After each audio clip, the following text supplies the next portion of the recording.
First பாத்தீங்கன்னா student இப்போ நீங்க என்ன பண்ணணும்னா ரெக்கார்ட் வாய்ஸ் பத்தி நம்ம பேச போறோம்னு வச்சுங்க. ஆட்டோ ஸ்டார்ட் பண்றது பாத்துருக்கீங்களா? அது வந்து ஸ்டார்டிங் பாத்தீங்கன்னா ஆட்டோ மோட்டர் வரும். அது வந்து மைண்ட்ல வாங்கிட்டு அதே மாதிரி செஞ்சீங்கன்னா ரெக்கார்ட் வாய்ஸ் ஈஸியா பேசலாம். பாருங்க.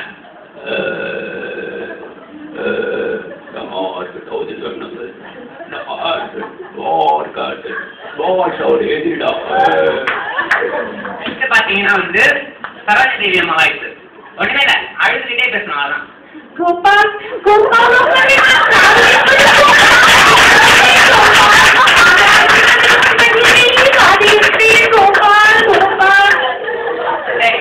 நெக்ஸ்ட் பாத்தீங்கன்னா வந்து விஸ்வநாதன் பூரண விஸ்வநாதன் ஓல்டு ஃபிலிம்ஸ்லாம் நிறைய நடிச்சிருப்பாரு. பாத்தீங்கன்னா ஒண்ணும் இல்ல, நைட் ஒரு 12:30 மணிக்கு அரை தூக்கத்துல உட்காந்து பேசுங்க. ஒன்றும் புரியல, நானும் ரவுடிதான். சரி ஓகே. நெக்ஸ்ட் பாத்தீங்கன்னா வந்து வெளிச்சக்கரத்தையாவும் எஜேஸ்வரியாவும் 2 பேரும் வந்து எருமாடு ஞாபகம். நல்லா பெரிய எரும மாடு கத்துச்சுன்னா அது வினசக்கரத்தையா வாய்ஸ் வந்துடும். சின்ன கத்துச்சுன்னா எஜேஸ்வரியா. பாத்தீங்கன்னா வந்து பெரிய ஒரு பாட்டு நம்ம ஃபர்ஸ்ட் என்ன பண்ண தெரியலையா? ரத்தன படத்துல கையில ஆட்டி ஆட்டி பேசிட்டேன். சின்ன எருமாடு பாத்தீங்கன்னா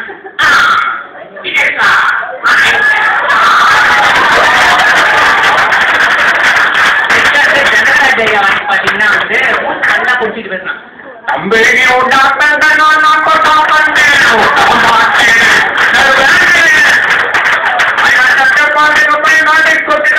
பக்கத்துக்கு போயிட்டு வரியா?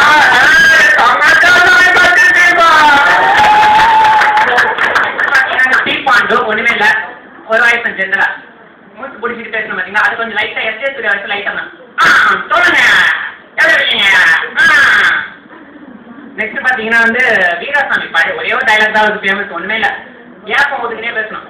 தம்பி எனக்கு ஒரு பொம்மை தெரிஞ்சாகணும் தம்பி, சொல்லுங்க தம்பி. அவருக்கு வயசு.